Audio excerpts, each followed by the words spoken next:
Yes!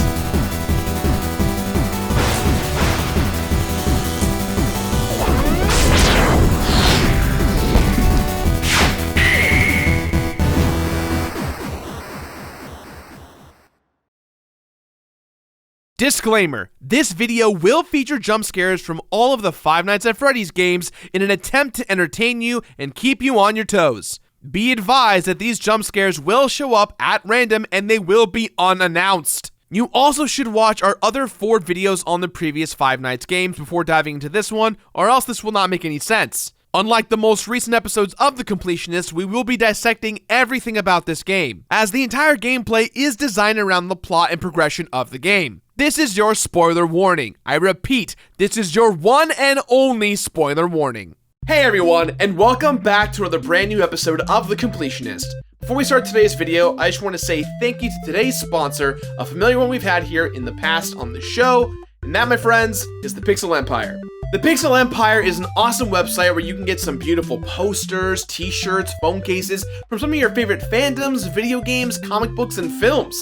The quality is super solid. They offer a ton of different bundles, so the more you buy, the more you save. And previous fans of The Completionist have purchased a lot from the website and are still buying till this day, so we're super happy to have them here once again on the show. Our friend Dylan, who owns the Pixel Empire, not only supports our show with this company, but he supports artists all over the world with these products. So you're supporting a bunch of cool people by buying these really cool items. You can go to thepixelempire.com today and check out with discount code Completionist to get 50% off your entire order. So are you sick of it? Are you over it yet? No? Because I sure as hell am. According to the internet, everyone seems to be loving Five Nights at Freddy's all the time.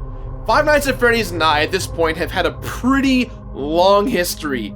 2 years ago, I went up against the original game, and yet here we are, facing the 5th goddamn one. The last game was called Five Nights at Freddy's 4, the final chapter. The final goddamn chapter, Scott. What else can we get into at this point?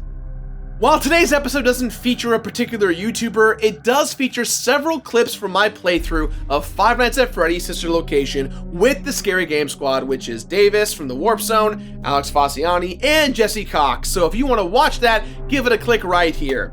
With that said, let us begin with Five Nights at Freddy's Sister Location. This is gonna suck.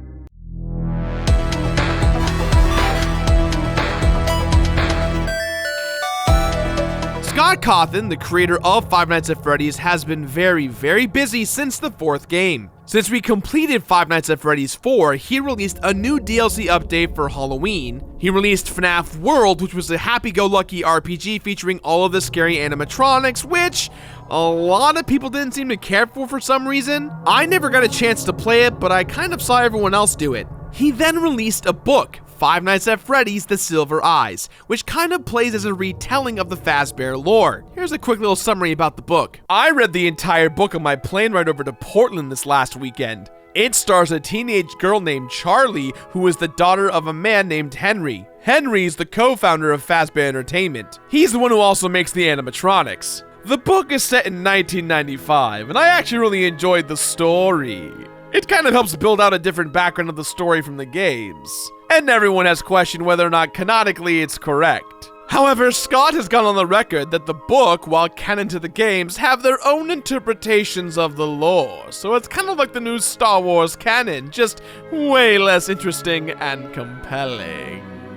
1 out of 5 stars. Amazon reviews. Top all of this off with a new movie dropping in the next year or so, and you've got an intense schedule there, Scott. But here we are, another Halloween, another Five Nights at Freddy's. Yet this one is very different. Different gameplay, different story, different feeling, different writing, different everything. Personally, I really welcome this change. It comes off as Scott taking his time with this game. And looking at it, I can't believe I'm going to say this, but I'm willing to give it a full clean slate of a shot. Now, I do want to break the wall for a quick second here and get a little real. I'm honestly not sure how many more Five Nights at Freddy's games that I can actually do. I've completed them all, including the Halloween update for FNAF 4, and while the lore of these games has been quite captivating, I've actually been suffering from severe anxiety while playing these games. Let this be a warning to you all. To complete these games is a legitimate health hazard, and Five Nights at Freddy's sister location is no goddamn different. Enough time has passed since the game's release a few weeks ago, but one thing that's been bugging me is the lack of coherent internet tracking for this game. The other 4 games had serious fans dissecting things apart, finding theories, ways of beating certain modes, and bigger content creators like Nate Wants to Battle and The Living Tombstone have done some wonderful original content based around the games. But for this game, Sister Location, something seems very off. There's a bit of a lack of unity in regards to the internet finding everything out, and that alone is going to make finding all the secrets a trek in itself. Obviously, like previous Five Nights games, we're going to survive all 5 nights. This should be pretty straightforward. Generally, the last 2 nights are the hardest, but I don't see it being an issue this time around. I've done 4 of these, how much more difficult can it get? We'll probably have our Atari-style minigames that need to be completed to showcase more lore-based moments. There will more likely be dumb secrets involved, in which I don't mind. It's just going to take some time to figure it all out. And given the internet's lack of unity on this game, there's going to be things that we may have missed. We'll probably have to do 3 to 4 different things to get the 3 or 4 stars to have this game be completed, which will probably include a horribly difficult mode, which will make me call my doctor up a billion times. Listen, how much you want to bet there's going to be some bullshit RNG stuff in this game? For the love of God, Scott, stop leaving games up to RNG like you do with the goddamn jump scares! Sorry, 1 second, hold on. Dr. Hastings? Yeah, it's me. Uh-huh. Yep, it's FNAF time. 2 o'clock? Great. Thanks.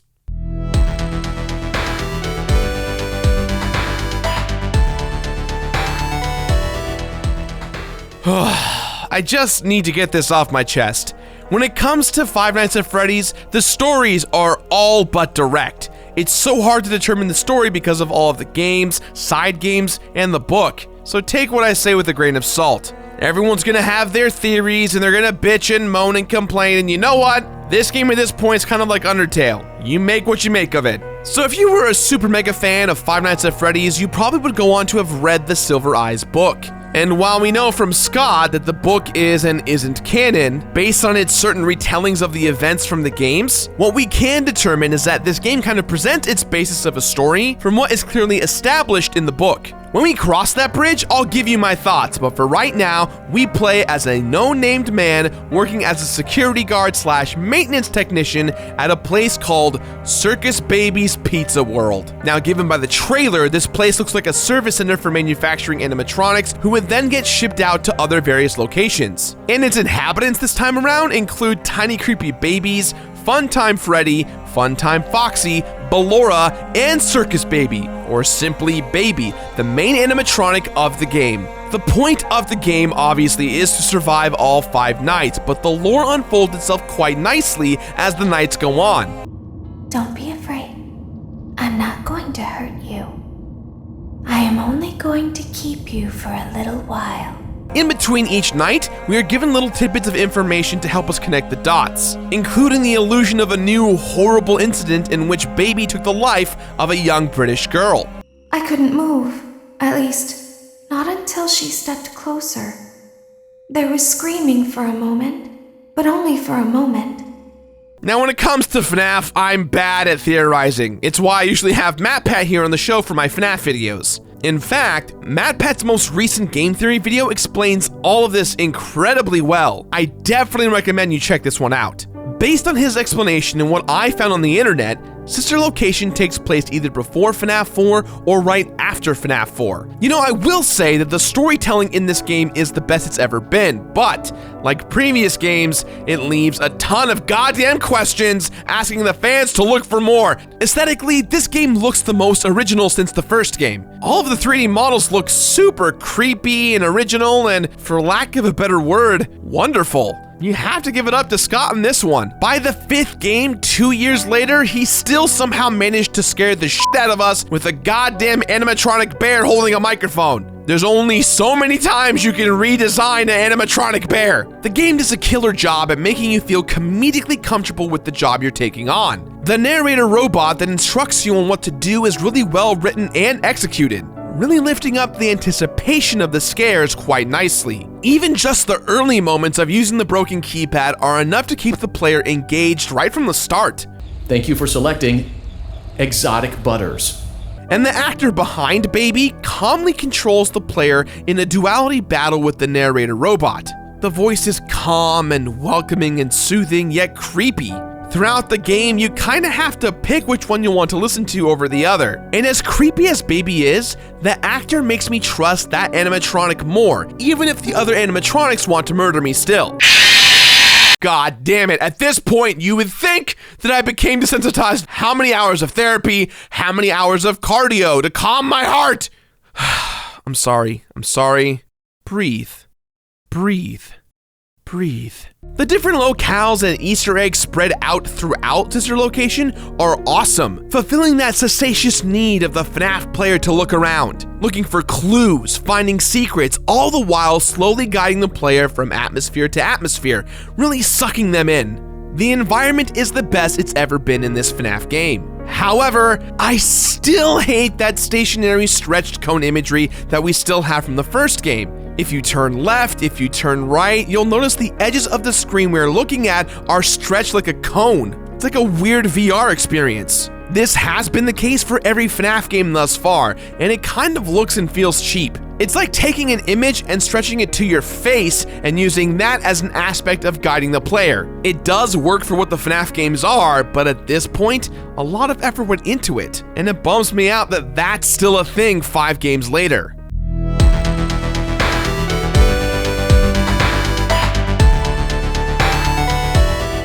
Now, if I'm going to go one-on-one with this goddamn game, we're gonna lay out the groundwork, night by night. This is gonna be a full-on dissection. Every night is going to be a different experience. I'm therefore going to ruin the entire game for you. Hence, the big spoiler warning in the beginning of this video. I'm doing this because this game is nothing but plot and bullshit. I think the allure of Five Nights at Freddy's is that you watch other people play it, so I'm doing that for you. But before we do that, let's talk about the previous games. FNAF 1 through 4 features simplistic gameplay that has you monitoring the animatronics via security feeds, doors getting closed, sometimes even stressing yourself out with winding up boxes or fixing vents and the like. From 12 a.m. to 6 a.m., you need to manage your power and do your best to make sure that everything is accounted for 5 nights. And at the very least, keep an open eye focused on all of the goddamn animatronics at all times. Up to this point, this was the golden standard. Now, Scott flips this entire game on its head. Rely on your ears, as they will be your best friend for this entire journey. So for us, let's start with Night 1.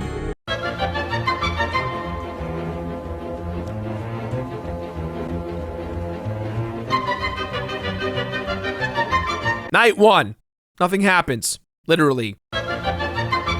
No, I'm serious. In regards to gameplay, nothing happens in Night 1. The game teaches you one mechanic, and it's hardly one at that. Every night, you're going to press the light button to see if Ballora or Funtime Foxy are on the stage. If they're not on the stage, you'll need to press the shock button to make them get back to work, if you will. Ultimately, this is just to get you into your routine, but the game doesn't get you to commit to said routine other than these few moments in the game. You'll be asked to move to different areas via the vents, but you aren't in any danger and nothing really happens. Now, in between each night, we'll also get to see what the home lifestyle is for our main character. Every night, they'll watch this Dracula-based cartoon show while eating popcorn. It's really funny and cryptic, but doesn't quite push anything forward in regards to plot. But what does do that is the little moments of dialogue between the silence of the nights. Daddy, you let the other children go see her. Why won't you let me go? Anyways, let's move on to Night 2.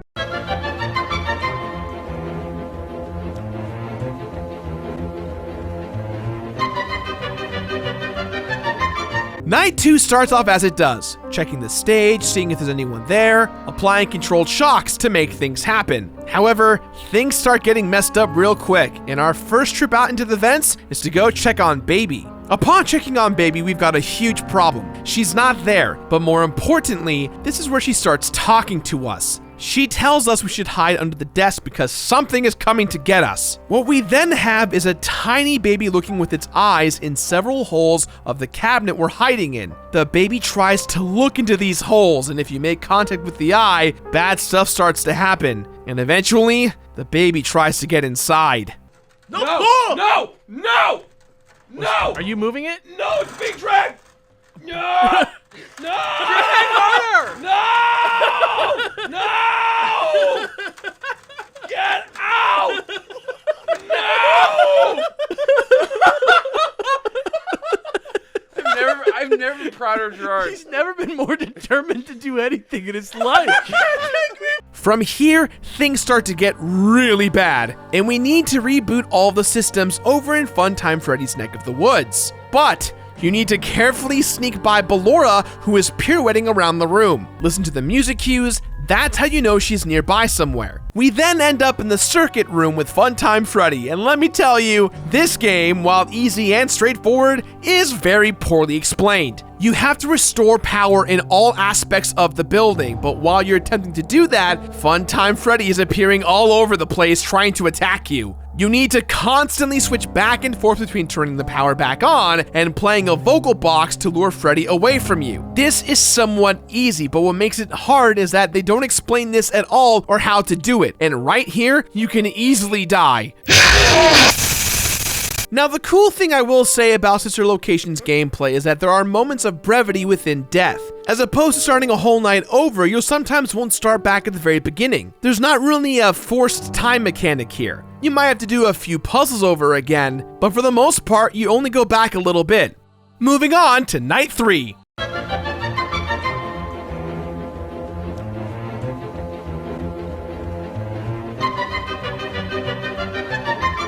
Okay, so with night 3, you check the stages, you do your business, and Foxy has left the stage. God damn it. You don't need to check on Baby again, but if you do, you can actually get an extra scene where Baby gives you some more fun clues and backgrounds to the lore. Now, apparently, Funtime Freddy is having some malfunctioning issues, and we'll have to go to the parts and services side of the building to repair them. But Foxy wasn't on the stage, and we need to sneak by Foxy. This part is relatively easy. You just need to casually move in the dark and every now and then use the flash to see if Foxy is nearby. If you stand still in these moments, you'll be okay. But if you see Foxy or bump into him, you're in trouble. This flashing camera part just gives me PTSD from the Saw games. God damn, those games are awful. But at least they're easy, Scott. At least Saw is easy, Scott! Once you get safely across, it's time to fix Funtime Freddy. So this sequence is not that bad, but it's also easy to get tricked into choosing the wrong button or compartment to open up Freddy.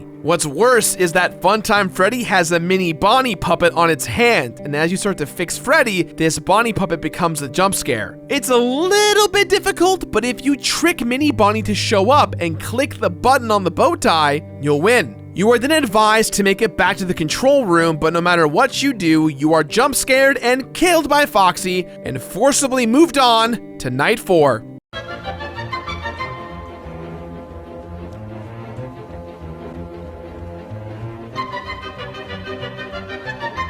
Okay, so night 4, honestly, is my absolute least favorite night. The game gets super goddamn hard as Baby has stuffed you into a Springtrap suit. You know, the suit Purple Guy is stuffed into in FNAF 3 and is now the goddamn golden Bonnie from hell in that game. The Springtrap suit rusts real easy due to moisture, breathing, and your overall heartbeat. And because of all of these things, the springs start to become loose, and if they become fully loose, it alludes to you getting killed by the suit. But Scott, you couldn't stop there, buddy. You had to go one extra step. Meet Ballora's baby ballerinas. These half-done animatronics start appearing all over the place. You'll need to keep all of the screws wound up at all costs, but what's worse is that these animatronics start climbing up the sides. If they reach the top, you're gonna be dead, so you have to shake them off. However, shaking them off forces all of the screws to become way too loose. And when they start flashing red, oh boy, take off those headphones. You're dead. And honestly, this part of the game is so goddamn hard that Scott had to release a patch to make it easier. But don't give up, because in that moment, you'll overcome it like I did, and you'll feel goddamn fantastic. Go down, go down, go down. 5. Don't even worry about those guys. Yes! Yes! It's a fuck. This. Good? What is good? Not this. Fuck that. So before we talk about Night 5, I want to talk about the Atari minigame in this game. Sometimes when you die, you become baby and you need to give everyone cupcakes. Similarly to shooters like Contra, the cupcakes have different shooting patterns depending on the color and whatnot. While not important right now, you will need to complete it eventually.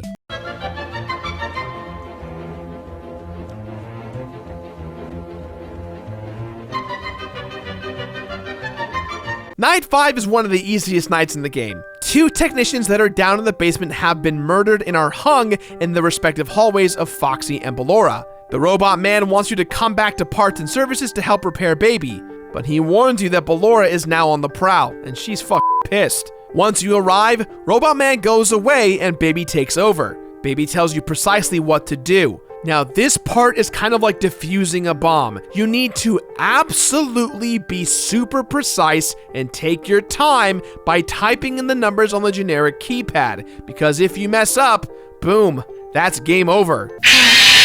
Upon getting it right, you send Baby to the scooping center, which apparently all of the animatronics are afraid to go to, and you'll have to go there. Follow Baby's instructions to the T to avoid Ballora, and Night 5 is then over.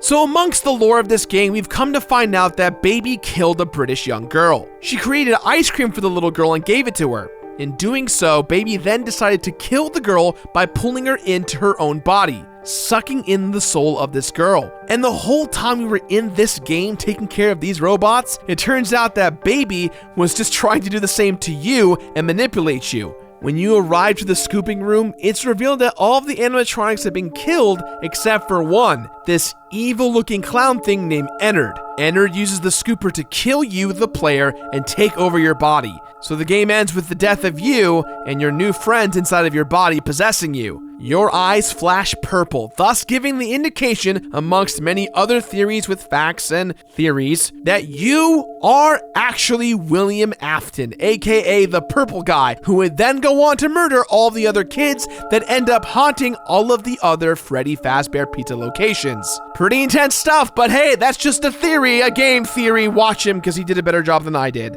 Love you, Matt.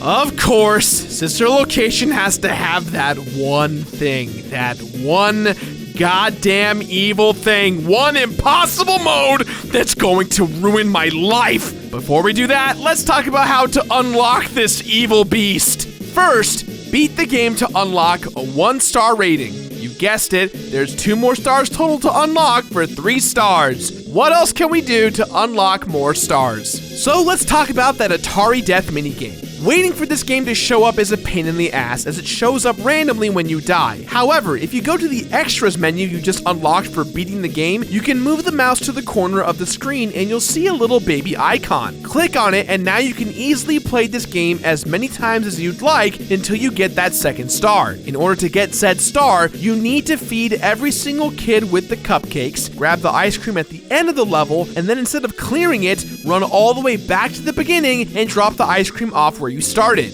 Doing this will actually show the young British girl being killed by Baby. You did that? Great, because now you've got 2 fucking stars and it's time to get fucking ready. It's time to tackle Ennard, the evil goddamn thing that wants to murder us. Continue from Night 5 yet again, and this time after you've typed in the keypad and sent Baby to the scooper room, ignore her advice to go to where she wants you to go. If you looked in the extras menu, you'll see that there's a secret room you can get access to. If you try to get into it before doing the minigame, you'll hear access denied and Ballora will jump scare you to death. But if you beat that Atari minigame and run into that room, it's opened and you'll hear access granted.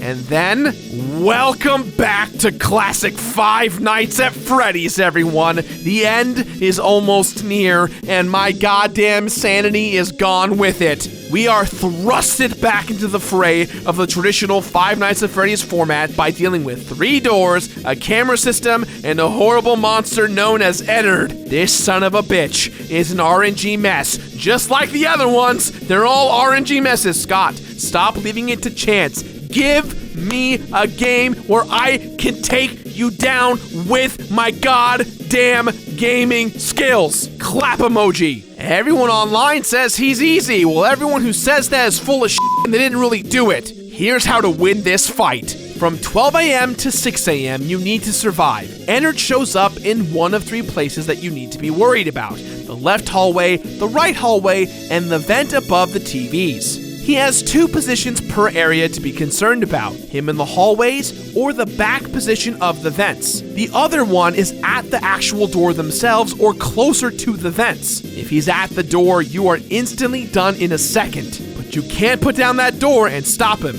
Yet anytime you put the door down or check the cameras, you waste your power, and the combination of the 2 will drain that power faster. All of his patterns are completely RNG. From 12 to 3 a.m., it's actually kind of easy. The trick is to listen to what side of the room he's entering in. If he's from the left, check the camera to see if he's there. If he's in the back position of the hallway, wait. If he makes a second move, close that door just in case, check the camera. If he's there, sweet. If he's not, open the door. If he is there, wait until you hear one more noise. And when he makes that noise, you open that door and don't check the camera. He will 100% be gone. This works until 4 a.m. At 4, you then just start closing and hoping and pulling up cameras. Not to mention, there are moments when he doesn't move and doesn't make any noise, but then he kills you! You could be having the best goddamn run of your life, and then Ennard decides to wait in that one door for 3.5 minutes and eats up all of your goddamn power.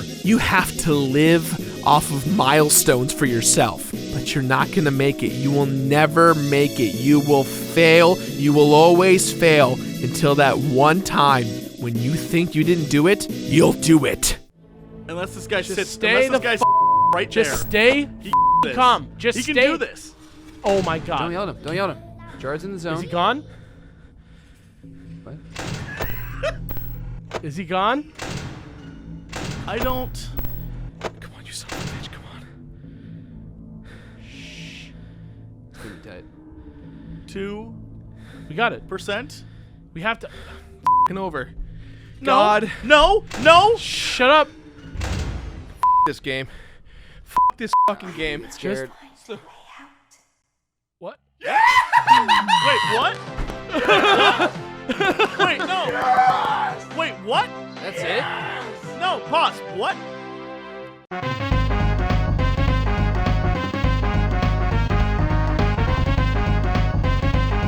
For having all 3 stars and beating Ennard, you get a secret ending in which William Afton just goes home and Ennard follows him home while he eats popcorn. This is known as the fake ending according to the watermark burn in the bottom left corner of the screen. Yay! For beating the game the first time, you will get the extras menus, which lets you look at art, animations of animatronics, sound clips, and the like. Now, the big meme to come across this game is that once you get access to everything and get all 3 stars, you will unlock the voice clip and icon for Exotic Butters. Exotic butters. Exotic butters. Exotic butters. Exotic butters. Which is what the robot narrator's reward glitches out to be in Night 5. Enjoy your exotic butters. I'm gonna go sit in the corner and cry with my therapist while all of you enjoy your exotic butters. Thanks. Yep, thank you. There's also another small Easter egg when you are playing in the secret room with Ennard. You can type in the year 1983 into the number pad. It will then show you the security feed of the child's room from FNAF 4. Thank you, Scott. You are once again making things even more confusing. Like the traditional Five Nights at Freddy's, there's not much here when you complete the game, thus making it another notch in my belt in which I've conquered a really impossible feat and got nothing in the end. In my playthrough of Five Nights at Freddy's Sister Location, there was 23 hours of total playtime, 4 of which was spent on the regular game, and the other 19 were spent on the stupid secret Ennard fight. Roughly 20 deaths in the normal portion of the game, with another whopping 96 deaths just for the secret Ennard fight, and one goddamn story that still doesn't make sense 5 games later. Sister Location may be the best game with regards to its looks, storytelling, and even its gameplay. But once again, with its horrible RNG hard mode stress simulator ways of a game, and no further progression in our understanding of the lore or plot, Five Nights at Freddy's Sister Location, while it may be the best one in the series to date, makes a few missteps that kind of bum me out. Five Nights at Freddy's Sister Location, while the most unique out of the entire series, falls flat in a few areas. And it does have some pros and cons that kind of balance themselves out, but we'll see about that. I love that every single night has different mechanics, but I also think that they're not very well explained and have a large difficulty spike that comes out of nowhere very, very quickly. I really dig the linear and progressive story, but like the other games, we are forced with more questions that give us no closure whatsoever, and it's a situation where you have to dig deep into the game's code and read goddamn books that got nothing to do with what you're playing. Personally, I think the game should be more self-contained. I love that there's a lot of knickknacks and things you can click on for various different Easter eggs and whatnot, but none of them ever really pay out. Not to mention, you just ditch all the previous night mechanics as you learn them. You learn one good thing and then toss it out the door. It feels kind of weird. And for us completionists out there, getting the first 2 stars is pretty easy. Beating the game is relatively simple, and beating the mini Atari game is kind of time consuming but doable. However, the Ennard bullshit, just like FNAF's 420 mode, just like FNAF's 21020 mode, just like the Night 7 mode from FNAF 3, and just like the Nightmare and Halloween updates from FNAF 4, all of them required stupid, and I mean really stupid amounts of luck with no skill whatsoever. You don't feel good about conquering these modes because the odds are so favorably stacked against you, you feel upset. You had to manipulate the game to work for you, and it's all just based on goddamn chance. But with that said, Sister Location is probably one of the best FNAF games to date. It did a lot to move the franchise forward, but it does a lot of the same stuff to keep fans guessing, however divided they may be across the board. So, with that in mind, guys, I give this game my completionist rating of finish it.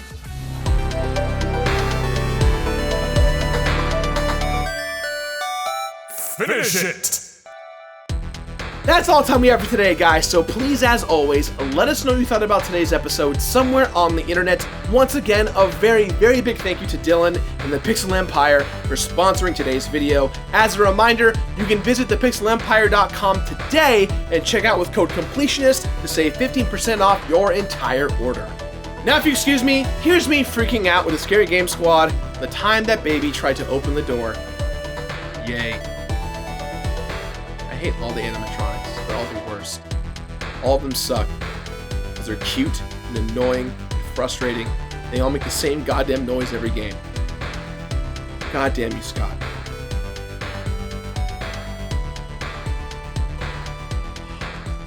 No! Oh! No! No! No! Are you moving it? No, it's being dragged! No! No! Drag harder! No! No!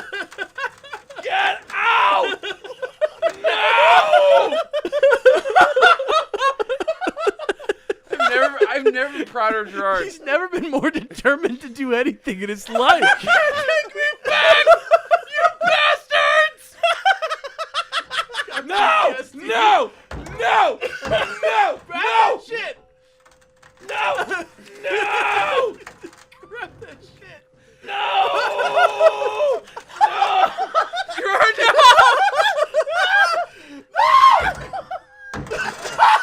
Gerard! Pull it back! Watch out, I might get it through the slips. Oh. Holy shit.